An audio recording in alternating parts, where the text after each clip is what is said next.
एक सेठ सेठानी थे। उनके एक बेटा और बहू थे। बहू सबको भोजन करा के फिर स्वयं भोजन करती। एक पड़ोसन ऐसी भी थी जो रोज पूछती कि बहू आज क्या बनाया खाया है। बहू कहती ठंडो बासी। एक दिन उसके पति ने ऐसा सुनकर विचार किया कि आज तो पकवान बनाए जाएं, फिर देखें कि मेरी पत्नी क्या कहती है। उसने तरह तरह के पकवान बनवाए और घर के सभी लोगों ने एक साथ बैठकर भोजन किया। आज भी पड़ोसन ने पूछा तो बहू ने कहा ठंडो बासी। सेठ के लड़के ने सोचा, हो न हो कोई बात अवश्य है जिससे कि मेरी पत्नी ऐसा कहती है। उसने पत्नी से पूछा तुम रोज ठंडो बासी खाया ऐसा क्यों कहती हो, जबकि अपन सब ने एक साथ बैठकर कई तरह के पकवान खाए।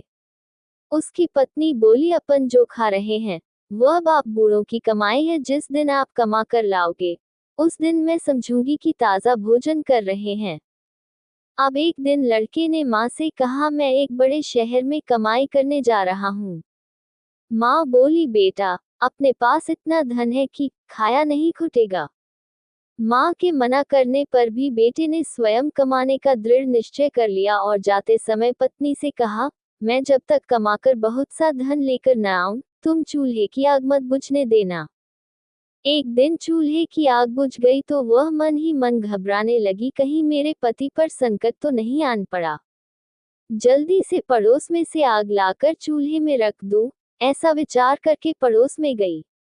वहां पड़ोसन चौथ माता का व्रत पूजन कर रही थी। पड़ोसन ने कहा थोड़ी देर में आकर ले जाना। बहू ने पड़ोसन से पूछा आप यह व्रत क्यों करती हैं? इससे क्या मिलता है? पड़ोसन ने कहा चौथ माता के इस व्रत को करने से अन्न लक्ष्मी मिले और अपनी मनोकामना पूरी हो।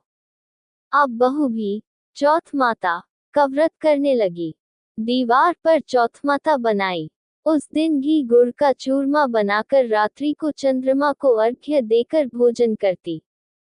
ऐसा करते करते बहुत दिन हो गए।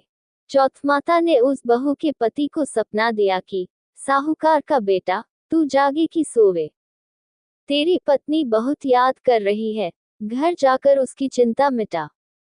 तू दुकान खोलकर कनकु केशर का पगलिया बना के बैठ जाना। आज तेरा हिसाब किताब चुकता हो जाएगा।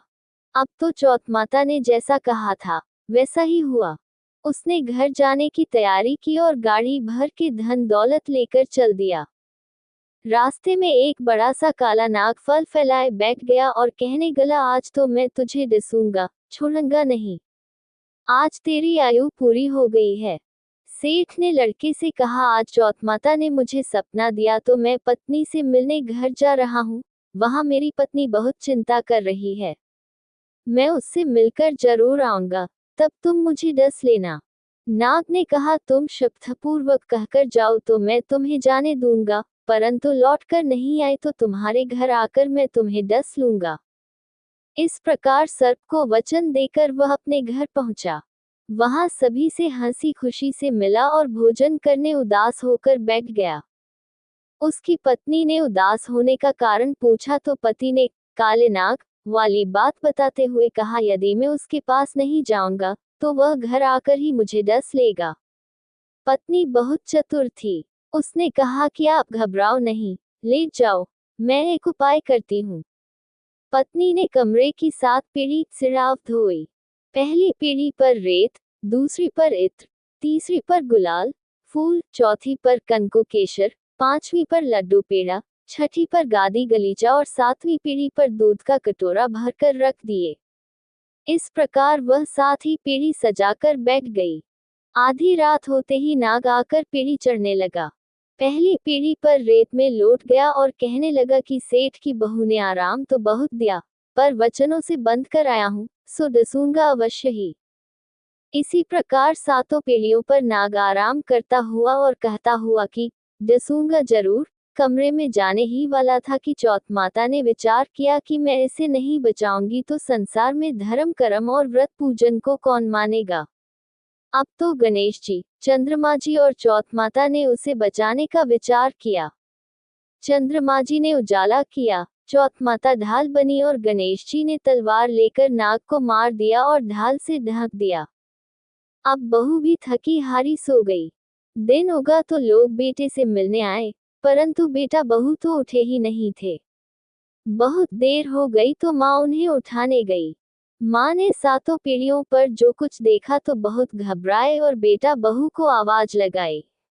बेटा बहू उठे तो देखा कि एक ढाल तलवार वहां पड़ी है। अब ढाल उठाए तो वही काला नाग मरा हुआ पड़ा है। बेटा बहू ने सोचा कि आज तो धर्म कर्म ही आड़े आए, जो भगवान गणेश जी और चौथ माता ने अपनी रक्षा की। हे चौथ माता, आपने जैसी सेठ के बेटे बहू की रक्षा की, वैसी सबकी रक्षा कीजो। बोलो चौथ माता की जय।